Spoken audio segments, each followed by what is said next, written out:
Bismillahirrahmanirrahim. Assalamualaikum warahmatullahi wabarakatuh.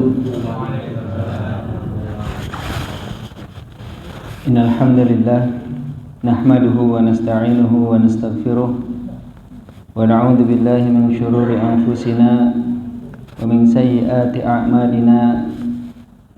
May yahdihillahu fala mudilla lahu wa may yudlil falan tajida lahu waliyyan mursyida. Asyhadu an la ilaha illallah wahdahu la syarika lah wa asyhadu anna nabiyyana Muhammadan abduhu wa rasuluhu la nabiyya ba'da wa la rasulah. Allahumma salli wa sallim wa barik ala nabiyyina Muhammad. Nggak ada yang jawab ini. Ada. Allahumma salli wa sallim wa barik ala nabiyyina Muhammad wa ala alihi wa ashabihi wa man tabi'ahum bi ihsanin ila yaumiddin. Amma ba'du. Qala Allah ta'ala fi kitabihil karim. A'udzu billahi minasy syaithanir rajim. Bismillahirrahmanirrahim. Innallaha wa malaikatahu yusholluna 'alan nabi. Ya ayyuhalladzina amanu shallu 'alaihi wa sallimu taslima. Shadaqallahul 'azim wa shadaqa rasuluhu wa nahnu 'ala dzalika minasyahidin wa syakirin. Amma ba'du. Bapak Ibu yang berbahagia, yang saya hormati dan dirahmati Allah Subhanahu wa taala, para tokoh masyarakat, tokoh agama, dan juga tidak lupa tuan rumah Dewan Kemakmuran Masjid Baitur Rahman, dan juga para hadirin sekalian, Bapak Ibu yang saya hormati dan dirahmati Allah Subhanahu wa taala. Doa terbaik semoga Bapak Ibu dalam kondisi sehat walafiat, dimudahkan, dilancarkan urusannya, dilapangkan hati dan juga rezekinya, dan Allah bimbing kita dalam setiap aktivitas. Amin ya rabbal alamin. Kira-kira kita perlu nggak Bu bimbingan Allah dalam setiap aktivitas? Perlu nggak Pak? Perlu sekali ya. Kadang sadar atau enggak, harusnya lurus ini belok, harusnya mampirnya ke tujuan B, taunya ke C dulu. Ternyata hikmah-hikmah itu didapat memang setelah kita menjalaninya, kan gitu. Makanya di dalam Al-Quran kita dipesankan agar wala taqul li syai'in inni fa'ilun dzalika ghadan illa ayyasha Allah. Jangan sekali-kali kamu bilang saya akan mengerjakan ini besok, kecuali dengan mengucapkan insya Allah, jika Allah menghendaki. Jadi perlu patut kita semuanya minta kepada Allah Subhanahu wa taala bimbingan juga hidayahnya.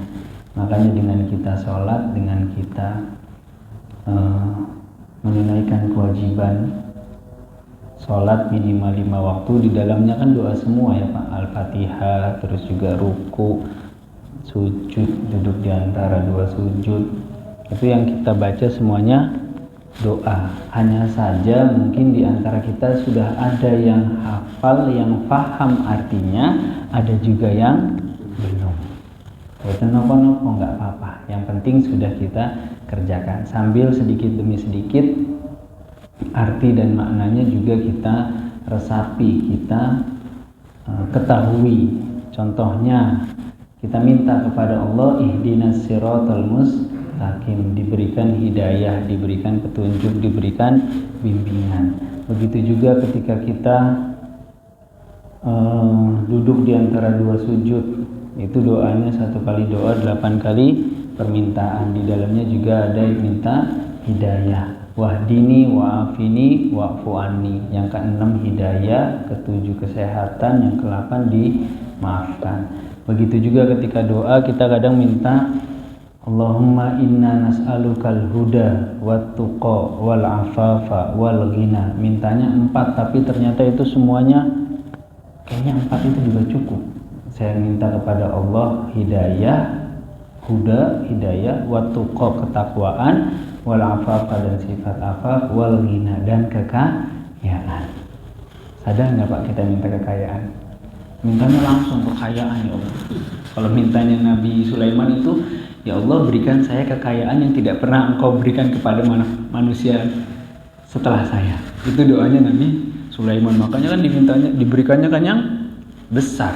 Kalau kita nggak akan bisa minta ya Allah diberikan kekayaan yang lebih banyak dan tidak ada orang yang engkau anugerahkan setelahku, kayaknya nggak bisa. Kalau Nabi Sulaiman diberikan kekayaan dan tidak ada orang yang diberikan kekayaan melebihi daripada Nabi Sulaiman. Jadi kalau hanya mungkin di antara kita sekarang ada yang dalam kondisi sempit, entah secara hati, entah secara keadaan, secara kondisi, apalagi secara ekonomi, setidaknya kita baca doa tadi. Allahumma inna nas'alukal huda wat tuqa wal afafa wal ghina. Minta kekayaan, entah nanti yang diberikannya rezeki, waktu ataupun harta. Tapi ya harta penting juga ya Pak. Kadang yang diminta kalau kita secara manusia teknisnya itu selalu mintanya ini diruntut, kadang materinya dibaca. Jadi Bapak Ibu, semoga Allah selalu bimbing kita, semoga Allah selalu dampingi kita dalam setiap aktivitas. Amin ya rabbal alamin. Adapun yang kedua, salawat serta salam tidak lupa kami sampaikan kepada qudwatuna wa uswatuna Nabi Muhammad sallallahu alaihi wasallam. Allahumma shalli wa sallim wa barik alaihi. Harapan yang paling besar adalah kita semuanya diakui sebagai pengikutnya dan juga mendapatkan syafaat beliau di hari akhir. Amin ya rabbal alamin. Dan ini kita sekarang insyaallah akan melanjutkan kegiatan majelis ilmu, majelis taklim setelah hampir 7 minggu. Ternyata kemarin terselip terus jadwalnya, belum sempat hadir. Dan alhamdulillah hari ini 21 Agustus 2024 atau bertepatan dengan 16 Safar 1445 Hijriah. Sudah masuk bulan kedua, bulan Hijriah. Lagi-lagi saya selalu sampaikan kalau Ayamul Bait itu mataharinya padang bulan. Kan kemarin kan 13, 14, 15 kan mataharinya kan cerah sekali. Nah, semoga panjenengan kemarin melakukan Ayamul Bait, jadi mulai dari 13, 14, 15, besok sekarang 16, besok disambung dengan puasa Senin Kamis.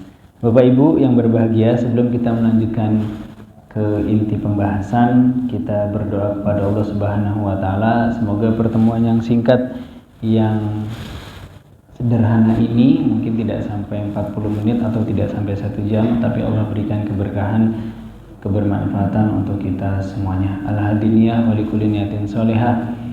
Al-Fatihah.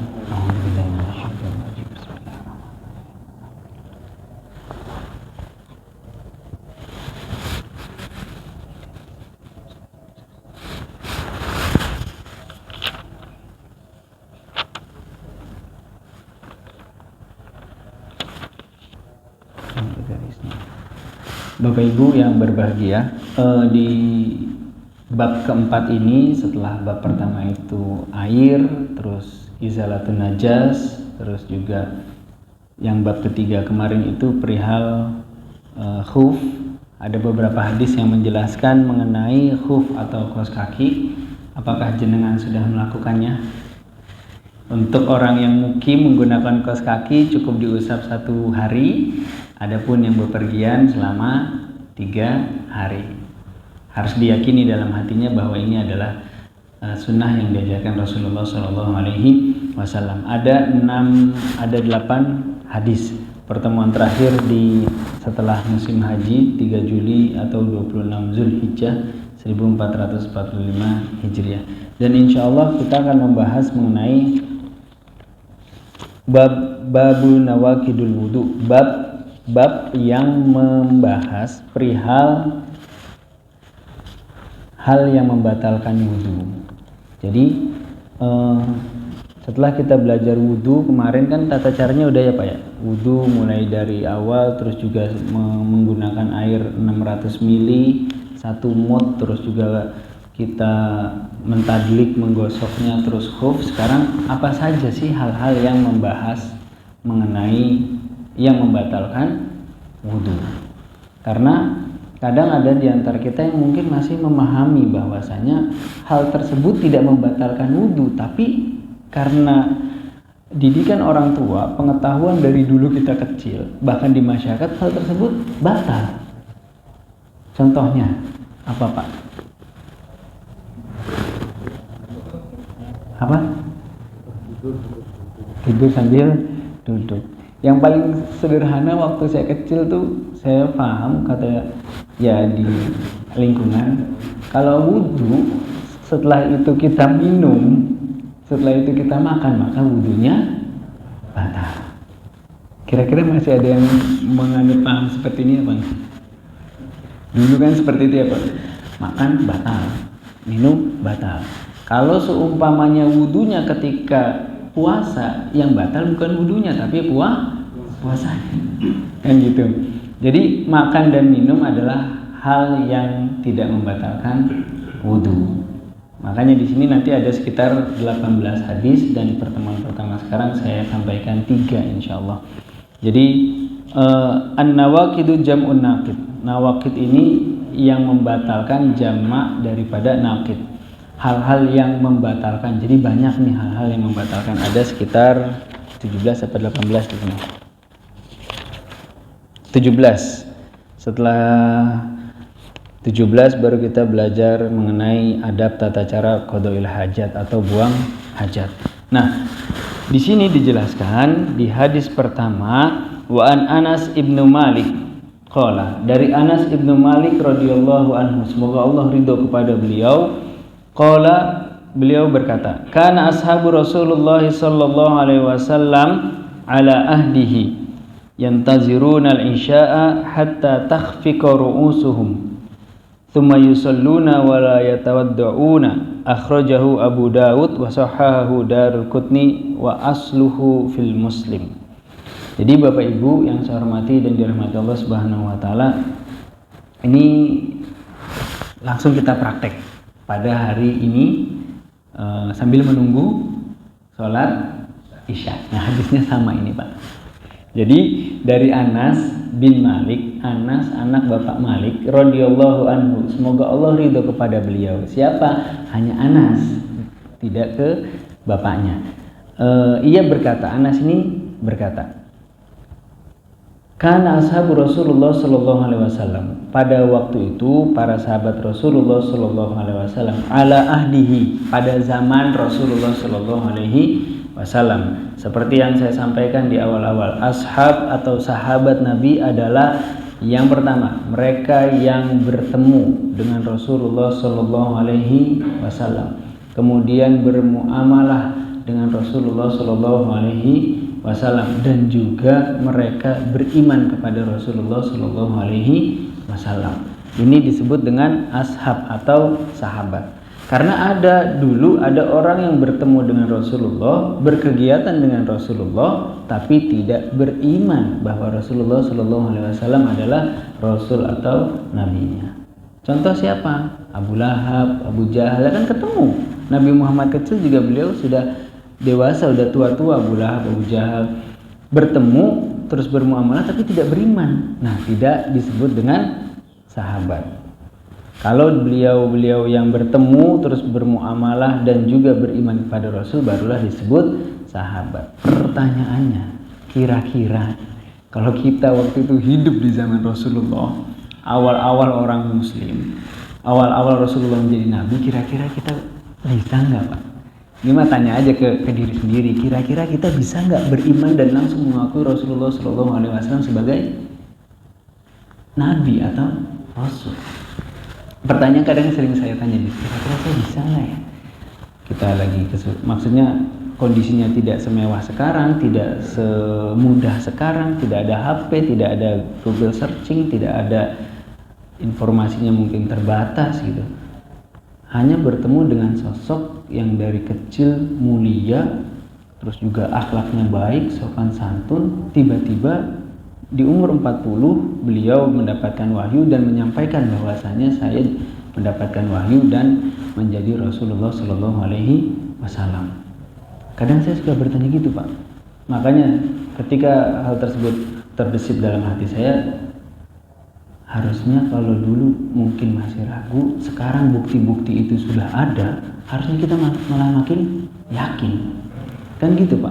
Dulu orang-orang terdahulu kan buktinya belum banyak, mukjizatnya belum banyak yang keluar dari Rasulullah SAW. Tapi kalau kita sekarang sudah banyak, dan yang membuktikan bukan Rasulullah aja, pengikutnya. Seumpamanya faedah siwak, terus juga faedah sholat malam dan lain sebagainya. Kalau kita sekarang di zaman sekarang masih sedikit ragu, masih sedikit apa iya, apa enggak, itu menjadi tanda tanya besar. Harus meyakini dan benar-benar meyakini apa yang diturunkan dan disampaikan Rasulullah SAW adalah kebaikan semuanya. Bapak Ibu yang saya hormati dan dirahmati Allah Subhanahu wa taala. Jadi waktu itu di zaman Rasulullah SAW, sahabat ini berkumpul. Ala ahdihi yantaziruna al-isya hatta takhfiqa ru'usuhum. Kemudian menunggu isya. Hatta takhfiqa ru'usuhum, sampai kepalanya ngangguk-ngangguk. Tengangguk-ngangguk ya. Dari maghrib sampai isya zaman Nabi atau karena memang kita itu belajar kalau mau enak harus ada sandarannya dari sini secara keilmuan aja butuh sandaran, jangankan secara keilmuan, lagi taklim aja enaknya kalau taklim tuh sambil sandaran, kan gitu ya Pak. Gitu, jadi memang harus mencari sandaran, ini dapat dari sini, ini dapat dari sini, ini dapat dari sini, biar tanggung jawabnya ke mereka seperti itu. Nah, Bapak Ibu, waktu itu para sahabat ini menunggu isya, habis maghrib menunggu isya, jedahnya kan nggak lama ya Pak, paling 1 jam, 1,5 jam. Kalau sholatnya lama, zikirnya sekitar 1 jam. Kalau di Arab Saudi kalau Ramadan 2 jam karena diulur waktunya kalau Ramadan. Jadi nggak mungkin 1,5 jam udah baru makan udah azan isya lagi. Mesti kalau Ramadan 2 jam. Azan isyanya jam 7, azan maghribnya jam 6, azan isyanya jam 7. Walaupun di situ isyanya jam 8.30. Mesti nanti azannya jam 9 karena mobilitasnya tinggi. Nah, pada waktu itu para sahabat ini nunggu isya sambil ngantuk. Terngangguk-ngangguk karena kantuk. Terus kemudian mereka sholat dan tidak berwudu. Nah, karena ngantuk, terus para sahabat ini tiba-tiba langsung sholat, tidak berwudu kembali. Hadis ini dikeluarkan akhrajahu Abu Daud wa sahahahu Darulqutni wa asluhu fil Muslim. Jadi hadis ini dikeluarkan oleh Abu Daud, Darulqutni mensahihkannya, dan hadis ini berasal dari riwayat Muslim. Bapak Ibu yang saya hormati dan dirahmati Allah Subhanahu wa taala, lantas apa pelajaran yang bisa kita ambil dari hadis pertama ini? Yang pertama adalah tidur ringan tidaklah membatalkan wudu. Yang ringan, sederhana. Karena memang setiap kita aktivitasnya berbeda-beda. Udah minum kopi, udah minum teh atau kafein yang lainnya, niatnya nggak ngantuk, ya tetap aja kalau emang bawaannya ngantuk kan gitu Bu. Jadi nggak bisa ditahan karena itu memang di luar naluri kita. Bahkan di dalam usul fiqh itu rufi al-qalam, orang yang ngantuk rufi al-qalamu an salasin. Orang yang ngantuk itu tidak dibebani apapun. Rufi al-qalamu an salasin. Jadi ada yang tidak mukallaf, itu salah satunya adalah orang yang tidur. Nah, pelajaran pertama dari hadis ini adalah tidur ringan tidaklah membatalkan wudhu. Yang sederhana, yang memang mohon maaf, tidak mendengkur, tidak ngorok, terus juga tidak yang terlalu lelap. Nah, jadi yang sederhana aja, yang ringan, mungkin sambil duduk ini, terus sandaran, yang penting tidak terlalu berat seperti itu. Karena sekarang juga di antara kita kan kadar tidurnya beda-beda Pak. Ada yang bahasa saya santri itu pelor namanya Pak. Tahu pelor Pak? Nempel molor. Tidur. Ada juga yang mungkin udah beberapa lama terus pematerinya kurang komunikatif, akhirnya tidur. Kan ada seperti itu. Yang jelas kalau tidurnya tidak terlalu lelap, tidak juga terlalu mendengkur, itu tidak dihukumi membatalkan wudu. Adapun yang kedua, tidur berat yang menghilangkan rasa membatalkan wudu. Ini termasuk yang saya sampaikan. Yang terlalu berat itu maksudnya apa? Dibangunin, udah dikoyak-koyak, dikoyak gitu ya Pak, digoyang-goyang, bangun. Enggak bangun sampai akhirnya dia jatuh sendiri, debuk aja. Baru dia bangun, berarti kan terlalu lelap. Kalau cuma disenggol atau seumpamanya ada pintu kebuka, truk gitu, terus bangun kan berarti tidak lelap. Tapi kalau tidurnya ya nggak mendengkur tapi diem terus dia dikoyak-koyak nggak bangun, padahal udah iqomah. Ya, udah iqomah kan berarti udah lelap banget, sudah capek banget. Baru ketika tidurnya seperti itu yang terlalu berat terus menghilangkan rasa, itulah dihukumi batal wudu. Atau ketika panjenengan naik mobil dalam kondisi aman, dalam kondisi duduknya nyaman, tiba-tiba tidur, setelah itu sholat nggak apa-apa juga karena tidak terlalu berat, sekiranya tidak terlalu berat. Adapun yang ketiga, tidur yang membatalkan ini tidak melihat pada cara tidur yang yaitu berbaring, duduk, bersandar atau tidak bersandar. Jadi jika tidurnya itu masih merasakan sesuatu, termasuk merasakan kalau batal ataukah tidak, tidur semacam ini tidak membatalkan wudu. Kadang kan tidur ada yang menghayal, ini Bu, sambil menghayal udah isya nih, udah azan isya nih. Kan ada yang seperti itu ya. Kalau seumpamanya tidurnya dia masih bisa merasakan sesuatu, pintu kebuka kedengeran, terus ada telepon langsung angkat, berarti itu tidak batal. Beda halnya kalau tidurnya itu terlalu berat atau terlalu pulas, nyenyak. Terus ada juga Pak yang mengatakan memang ini dari saya dulu di pondok juga gitu. Pokoknya kalau kamu tidurnya duduk, insya Allah tidak membatalkan wudu. Karena apa? Karena bongkongnya ini apa bahasa halusnya Pak? Bahasa halusnya bokongnya apa bahasa Jawanya? Halusnya pantat.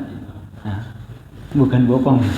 Anggaplah ini dudukannya, bokongnya ini.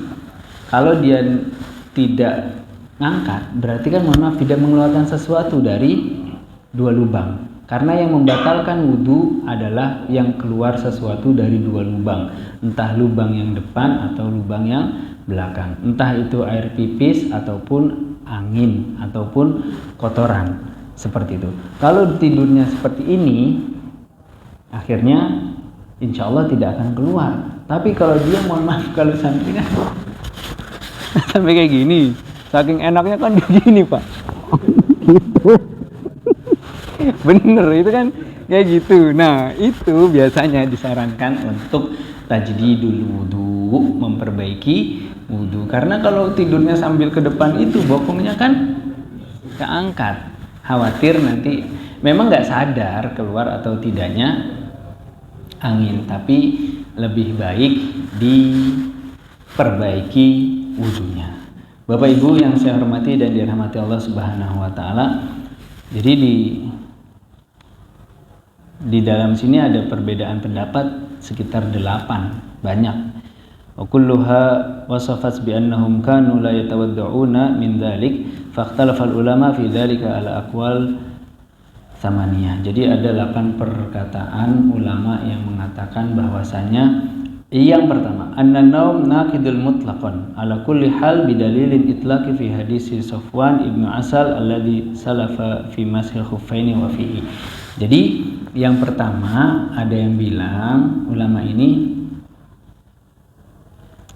bahwasannya wudu itu membatalkan, bahwasanya tidur itu membatalkan wudu mutlak dengan dalil hadisnya Sofwan di bab menghusap 2 khuf. Nah, jadi ini waktu itu saya pernah sampaikan sambil saya cari hadis ke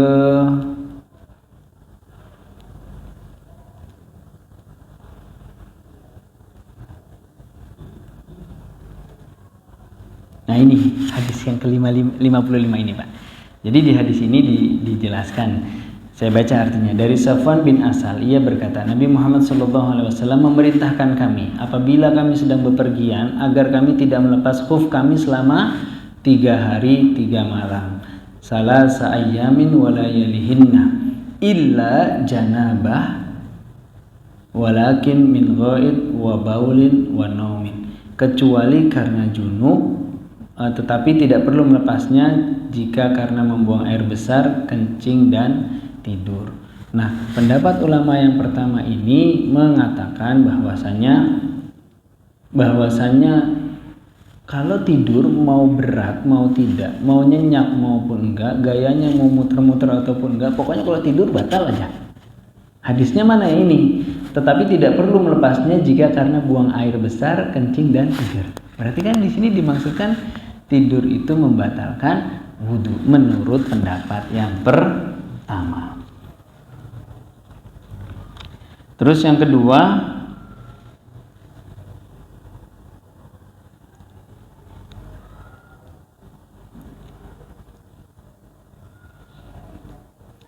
ini yang keempat langsung, an-naum laisa binaqidi binafsihi bal huwa munazzatun linnaqdi la ghairi fa idza nama jalisan mumkinan. Nah, ini 8 perdebatan ini saya tidak sampaikan, saya tidak bahas karena tadi saya tidak baca, jadi saya izin skip dulu. Insyaallah di pertemuan selanjutnya akan saya jelaskan karena memang perbedaannya dikit-dikit antara satu pendapat dan pendapat yang lain. Intinya pendapat yang pertama yang bilang kalau tidur itu membatalkan, beliau menggunakan hadisnya Safwan ini, bahwasanya apabila kami sedang bepergian agar kami tidak melepas khuf-khuf kami selama 3 hari 3 malam kecuali karena junub, tetapi tidak perlu melepasnya jika karena buang air besar, kencing dan tidur. Untuk mereka yang berpendapat tidur itu adalah membatalkan wudu.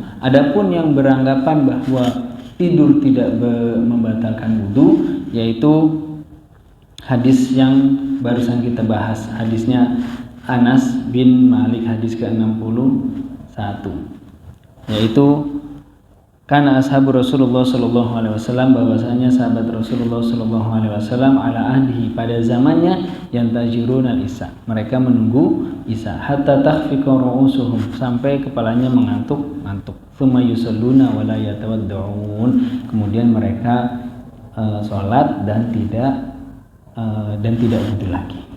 Jadi ini perbedaannya. Yang pertama tadi menganggap seperti itu batal, yang kedua menganggap tidak batal. Ahsannya, lebih baiknya ikhtiyaton, kalau bapak ibu merasa wudunya tidurnya tidak berat, nggak apa-apa, langsung melakukan sholat. Tapi sekiranya udah hilang pikirannya, terus juga maksudnya dalam tidur kan kadang nggak sadar ya, sudah tidak sadar, terus berat, terus lelap, ahsannya lebih baiknya yaitu dengan tajdidul wudu, memperbaiki wudu. Bapak Ibu yang saya hormati dan dirahmati Allah Subhanahu wa taala, ini yang pertama. Jadi kalau memang sederhana tidurnya, monggo dilanjut sholat isya. Kalau seumpamanya berat, diperbaiki. Adapun hadis yang kedua mengenai bab hal-hal yang membatalkan wudu, ini mengenai darah istihadah. Ini yang tahu ibu-ibu, bapak-bapak tidak pernah merasakan. Kalau tidur insya Allah bapak-bapak merasakan, ibu-ibu merasakan, kan gitu. Nah, hadis kedua ini dari bab nawaqidul wudu, yang mana wa an Aisyah radhiyallahu anha qalat, dari Aisyah radhiyallahu anha beliau berkata, Ja'at Fatimah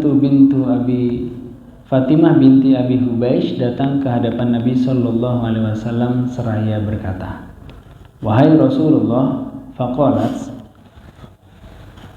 ya Rasulullah, inni imra'atun istahadu fala athuru. Wahai Rasulullah, sungguh aku ini perempuan yang selalu keluar darah istihadah. Afa ada'u salat, dan tidak pernah jadi wahai Rasulullah, sungguh aku ini perempuan yang selalu keluar darah istihadah dan tidak pernah suci, bolehkah aku meninggalkan sholat? Kata Fatimah binti Abi Hubeish, qala la innama dzalika irkun. Rasulullah sallallahu alaihi wasallam menjawab, tidak boleh meninggalkan sholat. Innama dzalika irkun, karena sesungguhnya itu hanya penyakit. Irkun walaysa bihaid, dan bukan darah haid. Fa idza aqbalat, dan apabila haid itu berhenti, apabila waktu haidmu datang, tinggalkanlah sholat, dan apabila haid itu berhenti, berhentilah dirimu, bersihkanlah dirimu dari darah itu, yaitu maksudnya mandi, lalu sholatlah. Muttafaqun alaihi, yang mana hadis ini diriwayatkan Bukhari nomor 228 dan Muslim nomor 333. Bapak Ibu yang saya hormati dan dirahmati Allah Subhanahu wa taala, adapun poin yang kedua dari pertemuan kali ini mengenai darah istihadah. Waktu itu Aisyah radhiyallahu anha berkata bahwasanya datang Fatimah bintu Abi Hubaishin ila Nabi, kepada Nabi sallallahu alaihi wasallam. Terus Fatimah ini bukan Fatimah binti Muhammad ya Pak, Fatimah yang lainnya, Fatimah bintu Abi Hubeish. Faqalat,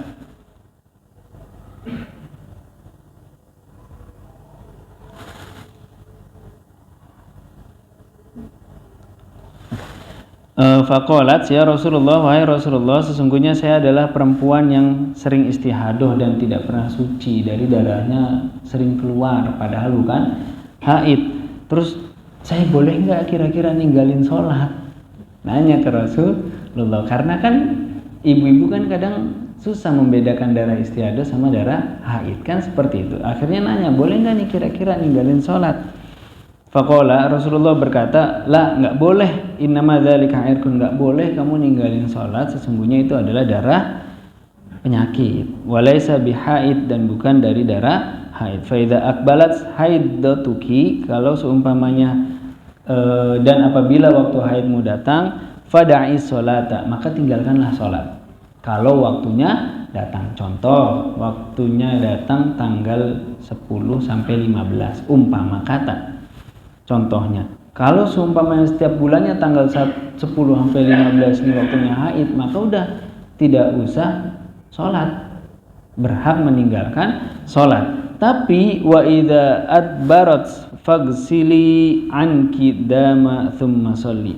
Tapi sekiranya haid itu berhenti, bersihkanlah dirimu dari darah itu dan sholatlah. Bapak Ibu yang saya hormati dan dirahmati Allah Subhanahu wa taala, ada beberapa poin yang ingin saya sampaikan mengenai darah istihadah ini. Walil Bukhari, kemudian ada lagi matannya dari Bukhari, tsumma tawaddu'i likulli sholatin, kemudian wudulah kamu setiap kamu sholat. Wa asyara Muslim ila annahu hadafaha amdan, dalam riwayat Bukhari disebutkan kemudian berwudulah. Jadi perempuan yang tadi istihadah hendaklah berwudu setiap kali sholat, walaupun memiliki wudu. Imam Muslim memberi isyarat bahwa kalimat tersebut sengaja dibuang oleh Al-Bukhari.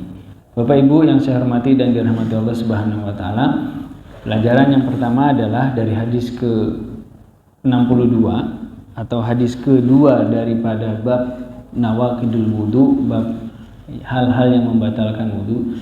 Yang pertama, bahwasanya darah istihadah adalah darah yang keluar selain pada waktu normal.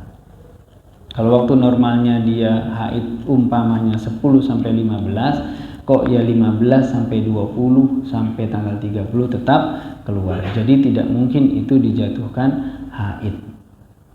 Walaupun setiap ibu-ibu kan ada yang 5 hari, 7 hari, maksimal itu kan kata Imam Syafi'i 14 hari. Seumpama lebih dari itu maka dihukumi darah istihadah. Adapun yang kedua, darah istihadah itu mengakibatkan hadas sehingga dihukumi membatalkan wudu karena lagi-lagi keluar dari dua lubang, yang di depan ataupun yang belakang. Jadi dihukumi membatalkan wudu. Adapun yang ketiga, segala sesuatu yang keluar dari dua lubang, dua jalan membatalkan wudu kecuali mani. Nah, selanjutnya untuk wanita, yang poin keempat, untuk wanita istihadoh dan yang berhadas terus menerus, seperti yang punya penyakit, mohon maaf, kan ada di antara kita mungkin ada yang sering beser, atau sering buang air kecil, atau sering buang angin, atau sering buang hajat, maka hendaklah berwudu setiap kali dia sholat. Jadi wudunya selalu ditajdid, diperbaiki, karena ketika kita dalam kondisi berwudu, seumpama wudu terus dalam hati terbesit, batal enggak? Kalau keyakinannya ragu, berarti itu dijatuhi batal. Tapi kalau jenengan yakinnya ada wudu, maka wudunya sah, tetap ada.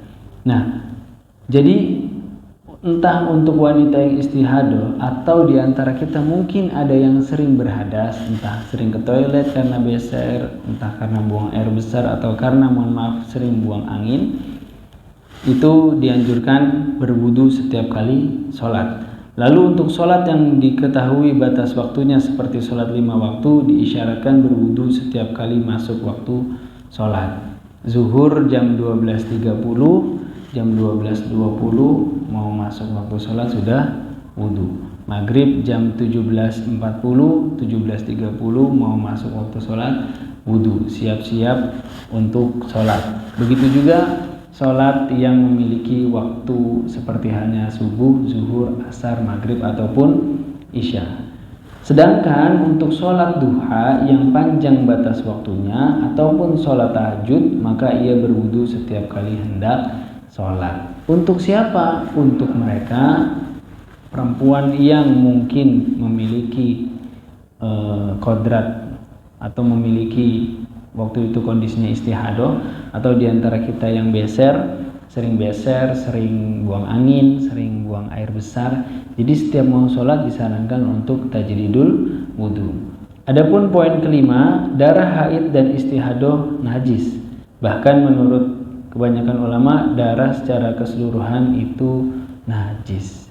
Jadi Bapak Ibu yang saya hormati dan dirahmati Allah Subhanahu wa taala, kalau diantara ibu-ibu ada yang mungkin udah lewat masa haidnya tapi masih keluar darah, itu dihukumi istihadoh dan tetap melaksanakan sholat dan tidak boleh meninggalkan sholat. Para hadirin yang saya hormati dan dirahmati Allah Subhanahu wa taala, adapun di poin ketiga, kalau tadi ibu-ibu, sekarang bapak-bapak. Kan kalau bapak-bapak ini mengenai air madi. Di sini poin ketiga, wa an aliyin ibnu Abi Thalib radhiyallahu anhu qala. Dari Ali ibnu Abi Thalib radhiyallahu anhu, semoga Allah ridha kepada beliau, qala, berkata Ali bin Abi Thalib, kuntu rajulan madda'an. Dari Ali bin Abi Thalib, semoga Allah ridha kepada beliau, beliau berkata, aku adalah seseorang yang sering keluar madi, air madi. Terus kemudian fa'amartu Miqdada ayyas ala nabiyya sallallahu alaihi wasallam. Aku pun meminta Miqdad bin Aswad untuk bertanya kepada Nabi Muhammad sallallahu alaihi wasallam tentang masalahku. Berarti Ali bin Abi Thalib ini siapanya Nabi Muhammad, Bu? Siapa, Pak? Menantu. Ali bin Abi Thalib menikahi anaknya Nabi Muhammad SAW, yaitu Fatimah binti Muhammad. Mantu nanya ke mertua, tapi nggak langsung karena sungkan. Apalagi perihal seperti ini. Nanti ini ada penjelasannya, ada akhlaknya, Pak. Ali meminta Miqdad untuk menanyakan kepada Nabi Muhammad SAW. Miqdad pun bertanya kepada beliau. Nabi SAW bersabda, hendaklah ia berwudu jika keluar madhi. Muttafaqun alaihi. Lafaz hadis ini dikeluarkan oleh Bukhari nomor 132, 178, 269 dan Muslim nomor 303. Jadi madhi itu adalah, penjelasannya di sini, Pak. Air madhi adalah cairan yang encer, yang tidak kental, keluar setelah syahwat tanpa memancar dan tidak terasa ketika keluar. Biasanya ini dirasakan sama, mohon maaf, laki-laki yang melihat lawan jenis atau mungkin sedang komunikasi, terus tiba-tiba keluar aja cairan, bukan air pipis, bukan air mani, yang keluar tidak kental setelah syahwat tanpa memancar dan tidak terasa ketika keluar. Pokoknya tiba-tiba, wah kok ada tetesan ini, ada apa gitu. Maka itu dihukumi air madhi. Mungkin ada yang belum kan kalau nggak salah ini ada di bab sebelumnya Pak, yang awal-awal itu air mani, madhi sama air pipis kalau nggak salah. Jadi air ini pasti keluar setelah ada syahwat, entah melihat, entah mendengar, entah berkomunikasi dengan lawan jenis. Nah, yang kedua, ini akhlaknya bagus Pak. Jadi Ali bin Abi Thalib ini mantu dari Nabi Muhammad SAW. Pinter Pak orangnya. Makanya ada syair ya, bukannya hadis. Ana Madinatul ilm wa Ali babuha. Saya itu adalah kotanya ilmu dan Ali adalah pintunya. Mantu daripada Nabi Muhammad SAW. Tapi beliau mau menanyakan ke ayah mertuanya sungkan. Mau ngobrol aja kadang kita sama bapak mertua sungkan ya Pak. Apalagi perihal seperti ini. Tapi karena Nabi Muhammad ini guru juga pemimpin, mau nggak mau Ali bin Abi Thalib harus menanyakan ini statusnya apa. Akhirnya beliau meminta Mikdad untuk menanyakan, dan Mikdad ini bertanya kepada Nabi Muhammad SAW. Jadi boleh mewakilkan untuk bertanya dan meminta fatwa pada orang lain karena ada uzur seperti malu. Kan begitu juga Pak, ketika Ibunda Siti Khadijah suka ke Nabi Muhammad, kan ada perantaranya. Nggak moro-moro langsung Ibunda Siti Khadijah langsung sampaikan ke Nabi Muhammad, ada perantaranya. Jadi boleh kita minta tolong ke orang untuk menyampaikan sesuatu, untuk bertanya sesuatu. Yang penting catatannya yang mewakilkan tentu saja orang yang terpercaya dalam pemahaman, dalam hafalan dan agamanya, karena ia membawa soal dan kembali menyampaikan jawaban. Jangan sampai kita bertanya kepada orang, harusnya ditanyakan kepada satu orang, dia malah lewat warung kopi nanya, kamu mau kemana? Ini nih, mau ketemu bapak itu, mau nanyain ini, kamu tahu nggak kalau ini itu gimana? Berarti kan nggak mutamin, tidak terpercaya. Hendaklah kita kalau mau minta tolong menyampaikan sesuatu dengan orang yang dipercaya atau bisa diamanahi. Begitu juga Pak, kita kalau diberikan amanah, diberikan sesuatu titipan, hendaklah memegang titipan itu sebaik-baiknya, entah tadi pertanyaan atau harta benda yang lainnya. Adapun yang ketiga, Ali enggan bertanya langsung pada Rasulullah SAW karena istri Ali adalah Fatimah binti Muhammad, putri Rasulullah SAW.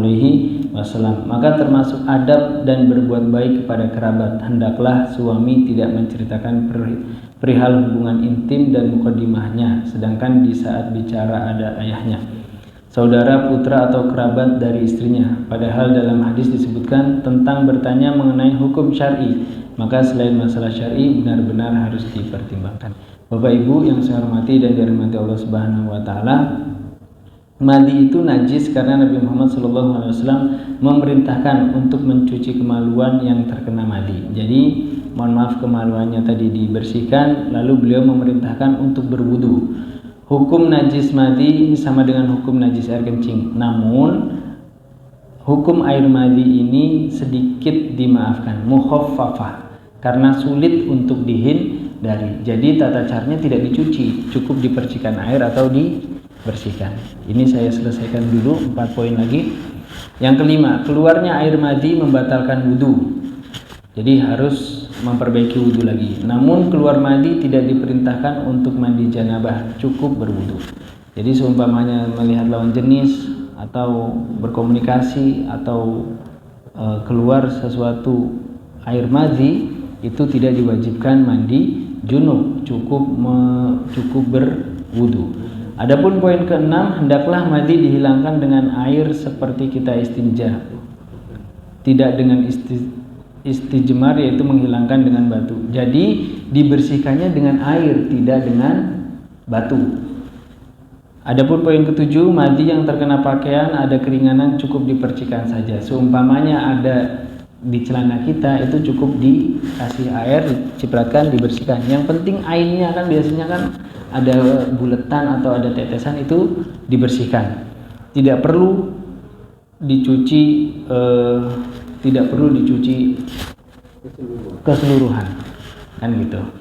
Cukup dengan air, tapi yang lebih aman memang dicuci sebagaimana pendapat jumhur ulama. Adapun yang ke-8 yang dilakukan ketika keluar air madhi adalah menghilangkan najisnya pada kemaluan dengan dicuci. Setelah itu memercikan pakaian yang terkena madhi, tetapi lebih baik pakaian tersebut dicuci. Dan yang terakhir, cukup berwudu tanpa mandi janabah. Bapak Ibu yang saya hormati dan dirahmati Allah Subhanahu wa taala, hal ini kadang tidak bisa dikontrol oleh setiap laki-laki. Pokoknya entah nanti melihat komunikasi ataupun kita dapat WhatsApp kan, apalagi yang pengantin baru ya Pak.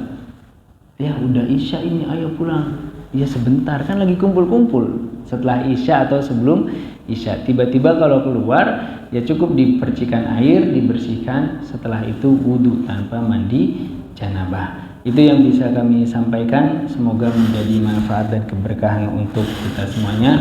Ketahuilah Bapak Ibu, sekiranya barusan yang saya sampaikan ada ilmu manfaat, keberkahan, kebaikan, itu semua datangnya dari Allah Subhanahu wa taala. Dan jika ada keliru, salah ataupun khilaf, itu datangnya dari saya pribadi. Mohon dibukakan pintu maaf yang sebesar-besarnya. Rangkumannya, pertemuan kali ini ada 3 yang kita bahas. Yang pertama tidur, yang kedua darah istihadah, dan yang ketiga mengenai air madhi. Semoga menjadi kebaikan untuk kita semuanya di dunia maupun di akhirat. Kita tutup pertemuan kali ini dengan membaca Alhamdulillahirabbil alamin dan ditambah dengan doa kafaratul majelis. Subhanakallahumma wa bihamdika asyhadu an la ilaha illa anta astaghfiruka wa atubu ilaik. Assalamualaikum warahmatullahi wabarakatuh.